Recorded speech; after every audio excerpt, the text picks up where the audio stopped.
लड़की का, हर महिलाओं का इज्जत होता है। बेटी अपनी हो चाहे पराई हो, कभी किसी को बदनाम नहीं करना चाहिए। तो यह क्या बोलती डिम्पल सिंह। दोस्तों आप लोग को पता है खेसारी लाल यादव से गुस्सा होकर डिम्पल सिंह मीडिया के सामने बोल रही है कि बेटी सबकी होती है, आपकी बेटी बेटी है, हम भी किसी की बेटी हैं। दोस्तों आप लोग को पता है कि खेसारी लाल यादव स्टेज पर बोले थे कि हमको भी लेने दो माजा। आप लीजिए, मैं देने के लिए रेडी हूँ। इस बात पर डिम्पल सिंह बोली थी कि लीजिए ना माजा, हम देने के लिए तैयार हैं। दोस्तों आज डिम्पल सिंह बोल रही है मीडिया के सामने की खेसारी लाल यादव हमको स्टेज पर बेइज्जती किए थे, और उसी बात से गुस्सा होकर डिम्पल सिंह मीडिया के सामने बोल रही है कि आपकी बेटी बेटी है, हम भी किसी की बेटी हैं, आपको मेरे साथ ऐसा नहीं करना चाहिए था। दोस्तों आप लोग को बता दें कि माजा देने वाली डिम्पल सिंह स्टेज पर बोलती है कि मुझसे माजा लीजिए, हम देने के लिए तैयार हैं, और आज बोल रही है मीडिया के सामने कि सबकी बेटी बेटी होती है और हम भी किसी की बेटी हैं। दोस्तों आप लोग को बता दें खेसारी लाल यादव को टारगेट करते हुए, खेसारी लाल यादव की बेटी को टारगेट करते हुए डिम्पल सिंह बोल रही है आप मेरे साथ बहुत गलत किए हैं। इसी बात से खेसारी लाल यादव गुस्सा होकर देखते हैं क्या बोलते हैं। दोस्तों आप लोग को बता दें कि खेसारी लाल यादव भी बहुत ज्यादा गुस्सा हो चुके हैं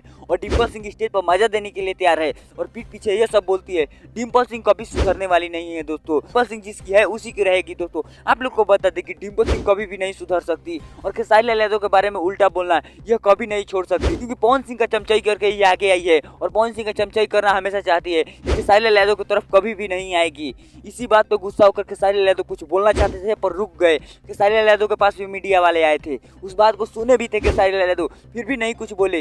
वो समझते हैं, वो सब कुछ समझते हैं कि कौन किसके लिए बोलता है और कौन किसके लिए नहीं बोलता है। इसी बात से खेसारी लाल यादव शांत हैं, और जब टाइम आएगा तो खेसारी लाल यादव जरूर बोलेंगे। मिलते हैं दोस्तों किसी नए वीडियो में किसी नए टॉपिक के साथ, तब तक के लिए बाय।